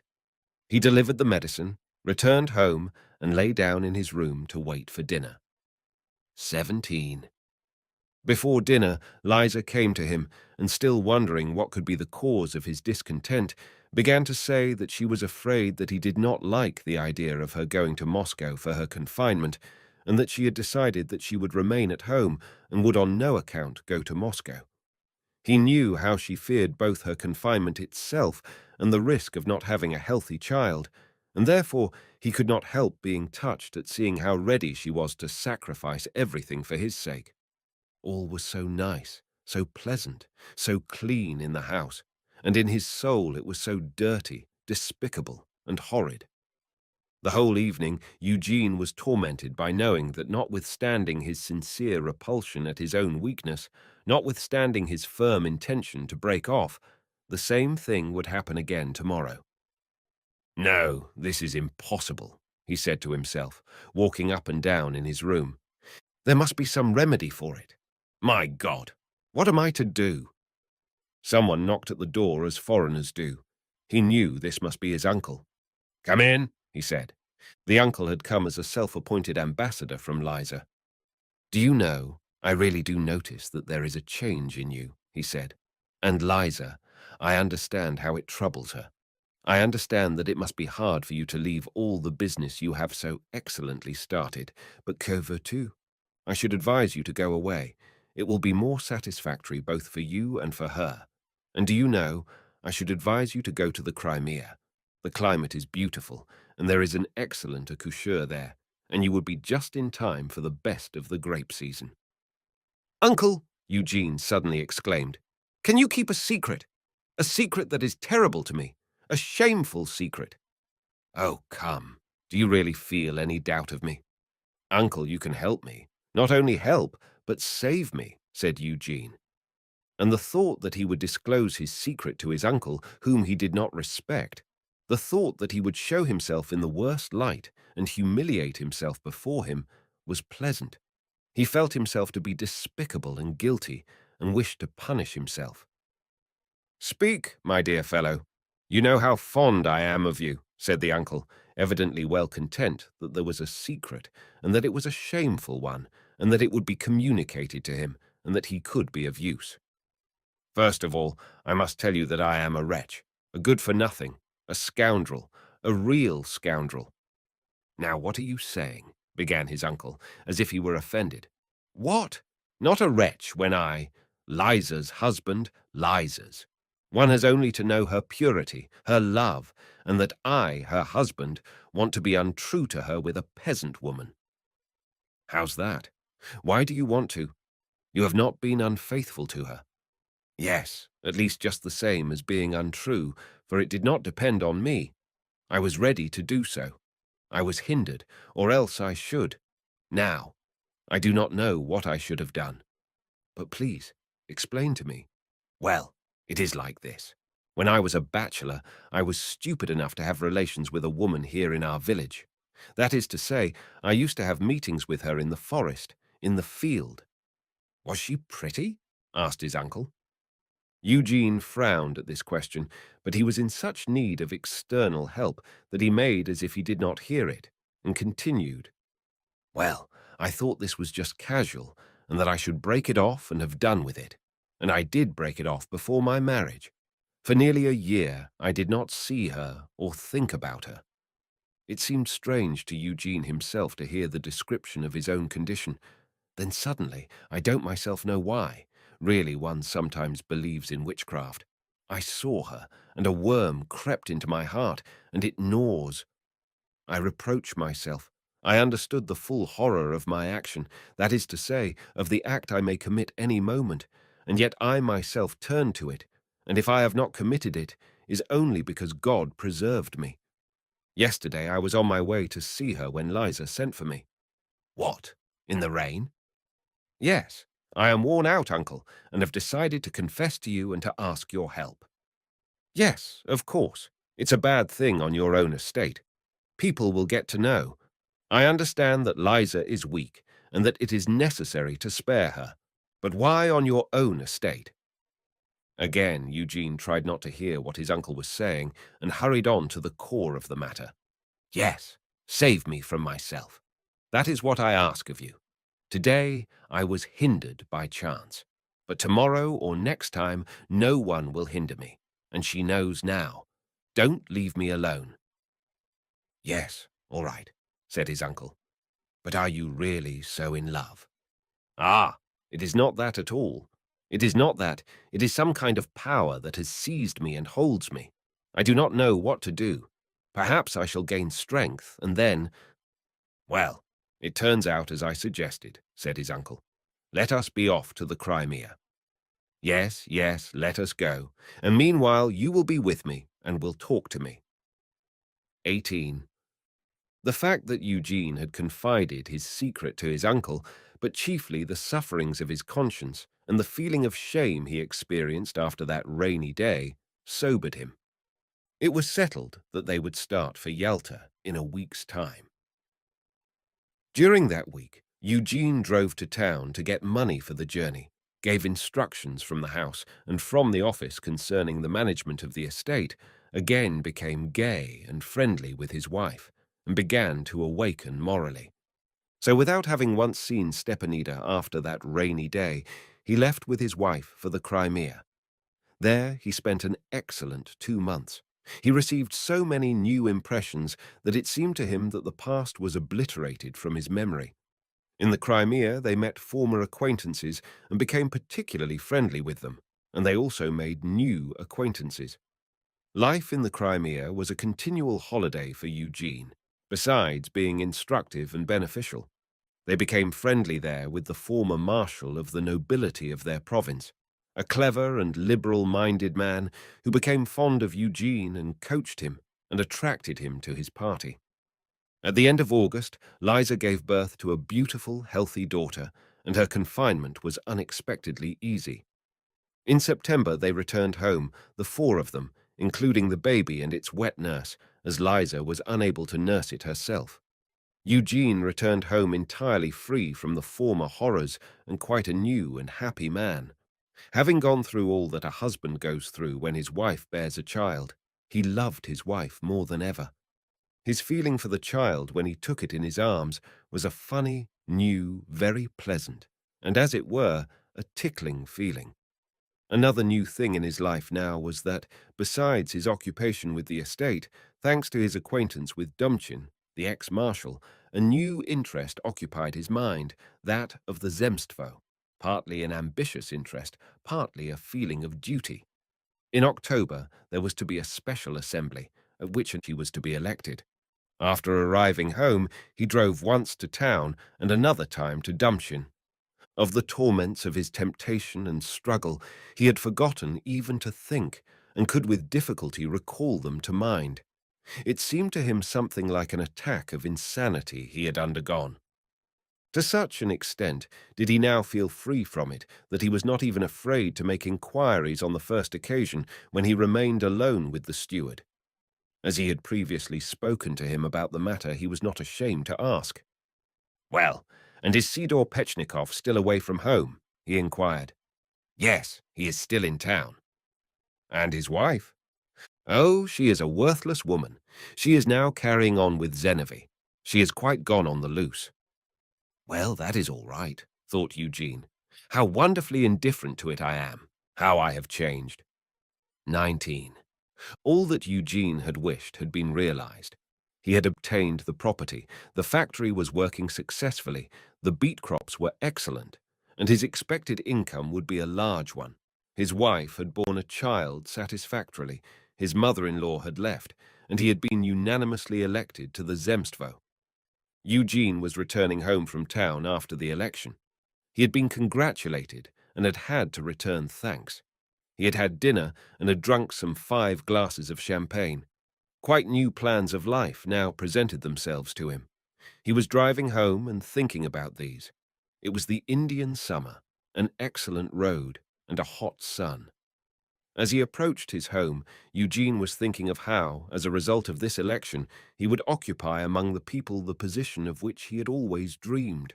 That is to say, one in which he would be able to serve them not only by production, which gave employment, but also by direct influence. He imagined how in another 3 years his own and the other peasants would think of him. For instance, this one, he thought, driving just then through the village and glancing at a peasant who with a peasant woman was crossing the street in front of him, carrying a full water tub. They stopped to let his carriage pass. The peasant was old Pechnikov, and the woman was Stepanida. Eugene looked at her, recognized her, and was glad to feel that. He remained quite tranquil.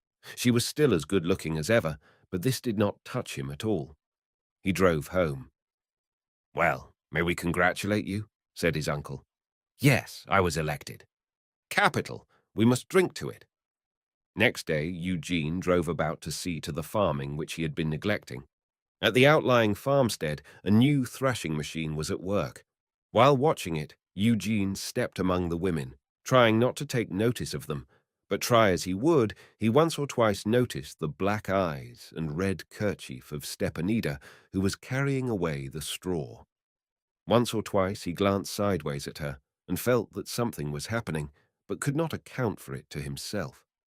Only next day, when he again drove to the thrashing floor and spent 2 hours there quite unnecessarily, without ceasing to caress with his eyes the familiar, handsome figure of the young woman, did he feel that he was lost, irremediably lost.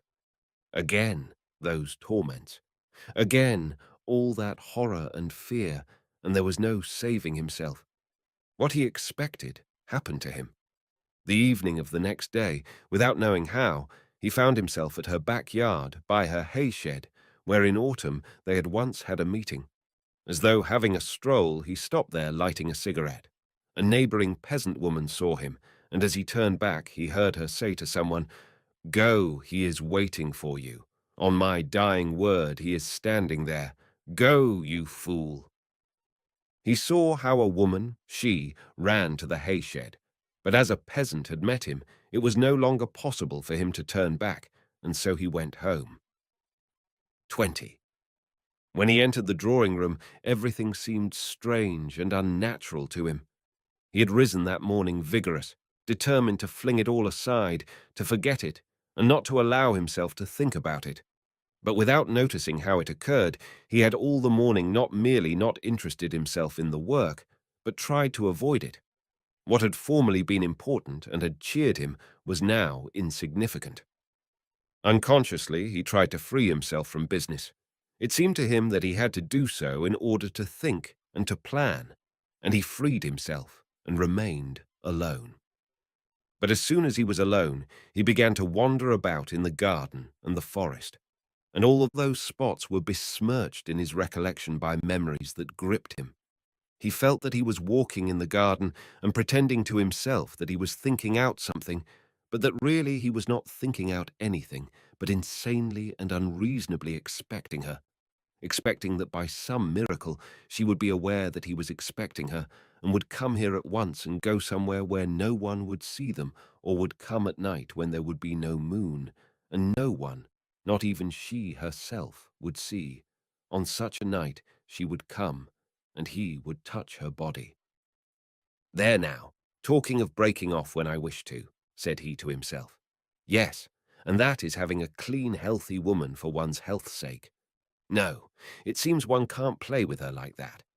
I thought I had taken her, but it was she who took me, and does not let me go.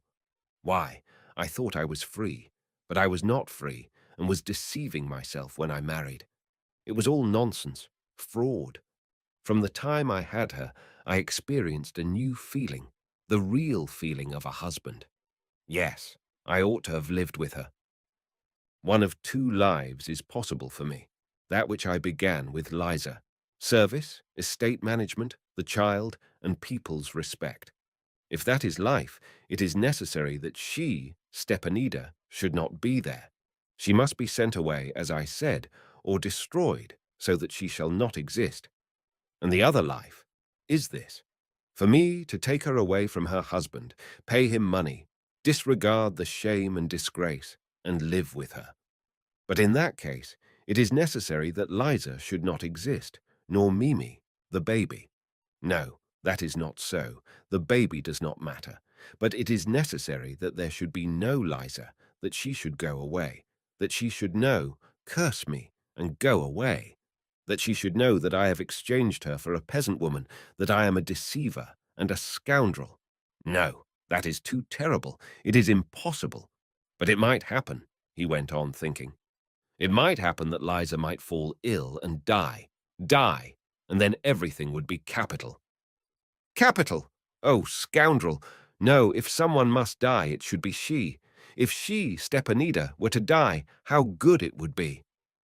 Yes, that is how men come to poison or kill their wives or lovers. Take a revolver and go and call her, and instead of embracing her, shoot her in the breast and have done with it. Really, she is. A devil. Simply a devil. She has possessed herself of me against my own will. Kill? Yes. There are only two ways out: to kill my wife or her. For it is impossible to live like this. It is impossible. I must consider the matter and look ahead. If things remain as they are, what will happen? I shall again be saying to myself that I do not wish it, and that I will throw her off, but I shall only say it, and in the evening I shall be at her backyard, and she will know it and will come out. And if people know of it and tell them my wife, or if I tell her myself, for I can't lie, I shall not be able to live so. I cannot. People will know. They will all know. Parasha and the blacksmith. Well, is it possible to live so? Impossible. There are only two ways out: to kill my wife or to kill her. Yes, or else. Ah, yes, there is a third way: to kill myself, said he softly, and suddenly a shudder ran over his skin. Yes, kill myself. Then I shall not need to kill them. He became frightened, for he felt that only that way was possible. He had a revolver. Shall I really kill myself? It is something I never thought of. How strange it will be. He returned to his study and at once opened the cupboard where the revolver lay.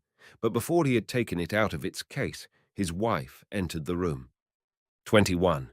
He threw a newspaper over the revolver. Again the same, said she, aghast when she had looked at him. What is the same? The same terrible expression that you had before and would not explain to me. Genya, dear one, tell me about it. I see that you are suffering. Tell me, and you will feel easier. Whatever it may be, it will be better than for you to suffer so. Don't I know that it is nothing bad? You know? While, tell me, I won't let you go. He smiled a piteous smile. Shall I? No, it is impossible, and there is nothing to tell. Perhaps he might have told her, but at that moment the wet nurse entered to ask if she should go for a walk. Liza went out to dress the baby. Then you will tell me. I will be back directly. Yes, perhaps. She never could forget the piteous smile with which he said this. She went out. Hurriedly, stealthily, like a robber, he seized the revolver and took it out of its case. It was loaded, yes, but long ago, and one cartridge was missing. Well, how will it be? He put it to his temple and hesitated a little, but as soon as he remembered Stepanida, his decision not to see her, his struggle, temptation, fall, and renewed struggle, he shuddered with horror. No, this is better, and he pulled the trigger. When Liza ran into the room, she'd only had time to step down from the balcony. He was lying face downwards on the floor. Black, warm blood was gushing from the wound, and his corpse was twitching. There was an inquest. No one could understand or explain the suicide. It never even entered his uncle's head that its cause could be anything in common with the confession Eugene had made to him 2 months previously. Varvara Alexeyevna assured them that she had always foreseen it. It had been evident from his way of disputing. Neither Liza nor Mary Pavlovna could at all understand why it had happened, but still, they did not believe what the doctors said, namely, that he was mentally deranged, a psychopath. They were quite unable to accept this, for they knew he was saner than hundreds of their acquaintances. And indeed, if Eugene Irtenev was mentally deranged, everyone is similarly insane. The most mentally deranged people are certainly those who see in others indications of insanity they do not notice in themselves.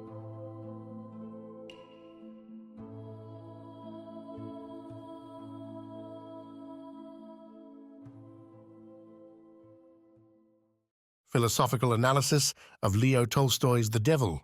Leo Tolstoy's The Devil, 1889, is a powerful novella that explores themes of desire, temptation, guilt, and moral struggle, written during a period of Tolstoy's life when he was preoccupied with spiritual crises and existential questions. The novella centers on the psychological and moral torment of its protagonist, Eugene Irtenev, as he grapples with forbidden lust and the consequences of succumbing to desire. As a complex moral fable, The Devil provides a fertile ground for philosophical analysis, focusing on the tension between human instinct and moral integrity, the nature of self-control, and the consequences of living inauthentically. 1. Desire and the duality of human nature. At the heart of The Devil is Tolstoy's exploration of desire, particularly sexual desire and its relationship to human nature. Eugene Irtenev, a young and successful landowner, is driven by strong passions and finds himself entangled in an affair with a peasant woman, Stepanida.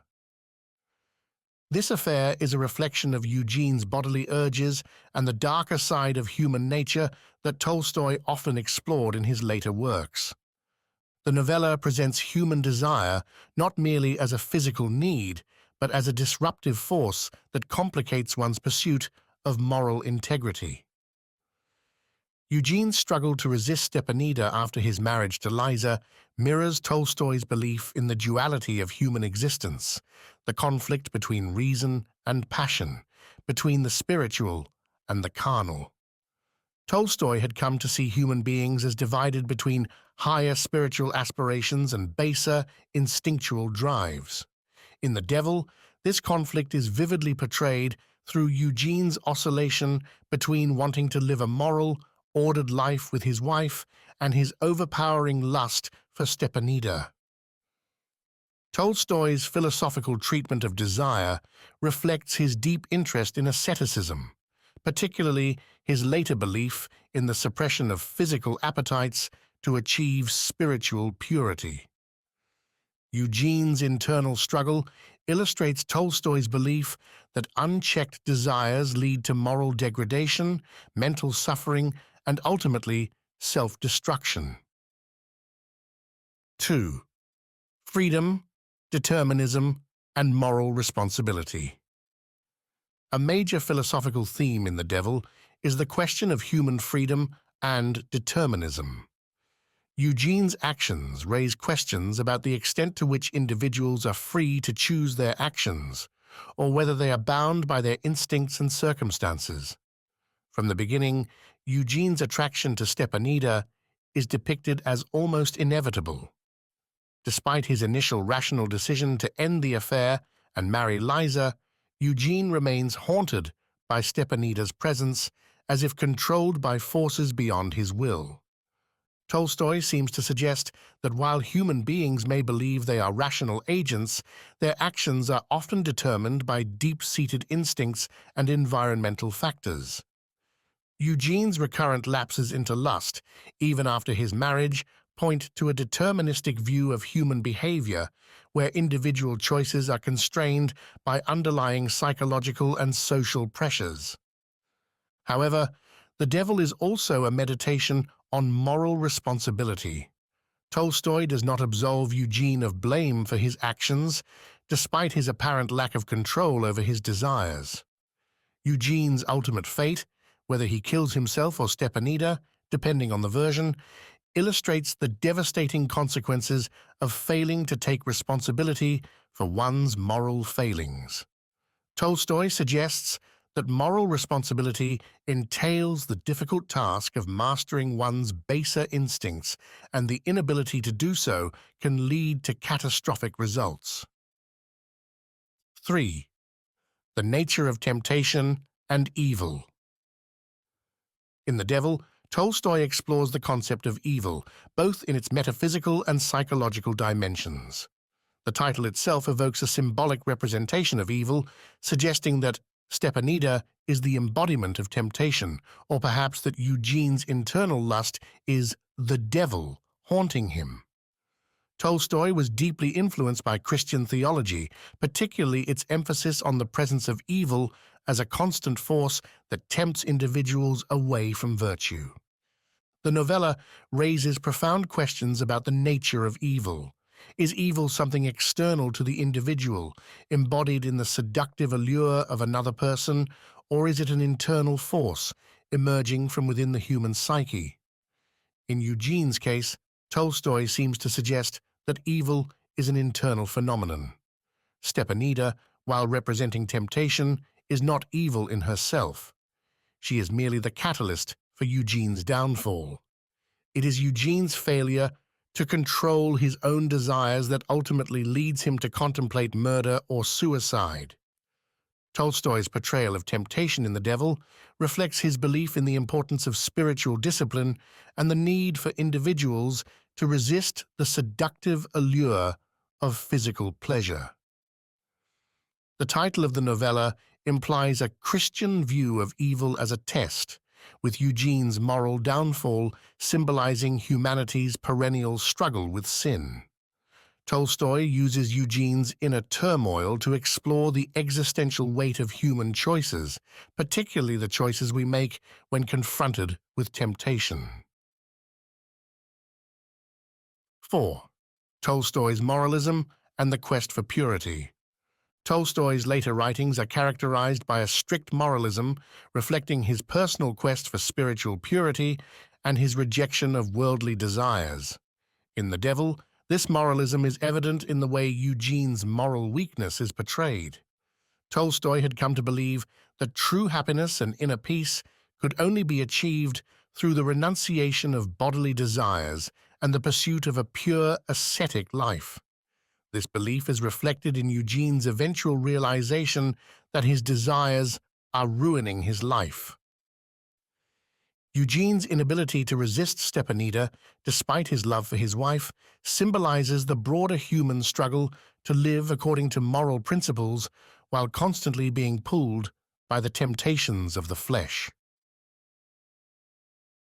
Tolstoy's view of sexuality in The Devil is markedly negative, presenting it as a force that corrupts and destroys. His portrayal of Eugene's descent into despair can be seen as a critique of hedonism and the belief that physical pleasure leads to happiness. Instead, Tolstoy argues that moral purity, achieved through self-discipline and the rejection of worldly desires, is the only path to true fulfillment. 5. Social class and moral decay. Another significant aspect of The Devil is Tolstoy's exploration of the relationship between social class and moral decay. Eugene's affair with Stepanida highlights the power dynamics at play between the aristocracy and the peasantry. Stepanida, a lower-class woman, becomes a symbol of the degradation of the noble class, as Eugene's lust for her ultimately leads to his downfall. Tolstoy had long been critical of the Russian aristocracy, seeing it as a morally corrupt and decadent class. In The Devil, he portrays Eugene's sexual exploitation of Stepanida as emblematic of the broader moral decay of the aristocracy. While Eugene initially believes he can control his desires and live a respectable life, His failure to do so suggests that the aristocratic way of life is inherently corrupting. Tolstoy's depiction of Eugene's moral crisis can be seen as a broader critique of the class system in Russia, where the nobility's exploitation of the lower classes leads to both personal and societal ruin. 6. Existential guilt and the search for redemption. One of the central themes in The Devil is existential guilt and the search for redemption. Eugene's internal struggle is not just about controlling his desires, but also about grappling with the overwhelming sense of guilt that comes from his betrayal of Liza and his moral failure. As his guilt intensifies, Eugene becomes increasingly desperate, contemplating extreme measures to free himself from the burden of his conscience. Tolstoy's treatment of guilt in The Devil reflects his broader existential concerns. Eugene's guilt is not simply the result of his actions, but also stems from a deeper awareness of his failure to live according to his moral ideals. This existential guilt drives him to the brink of madness, as he realizes that his inability to control his desires has shattered his self-conception as a moral person. The novella raises profound questions about the possibility of redemption. Can Eugene ever be free from his guilt, or is he doomed to live with the consequences of his actions? Tolstoy seems to suggest that redemption is possible, but only through a complete transformation of the self. Eugene's contemplation of suicide or murder can be seen as symbolic of his desire to destroy his old self, the self that was enslaved by desire, and to be reborn as a new, morally pure individual. 7. Tolstoy's vision of moral integrity. Tolstoy's vision of moral integrity in The Devil is rooted in his belief in the importance of self-discipline, spiritual purity, and the rejection of material and physical desires. For Tolstoy, true moral integrity requires individuals to live in accordance with their highest moral principles, even when faced with temptation. Eugene's failure to do so results in his moral downfall, illustrating the dangers of allowing desire to override reason and conscience. However, The Devil is not merely a didactic moral tale. Tolstoy's portrayal of Eugene's inner struggle is deeply sympathetic, reflecting his understanding of the complexity of human nature. While Tolstoy believed in the importance of moral purity, he also recognized the difficulty of achieving it. In Eugene's Torment, readers can see a reflection of their own struggles with desire, temptation, and guilt, making The Devil a profoundly human story as well as a philosophical meditation on the nature of morality. Conclusion.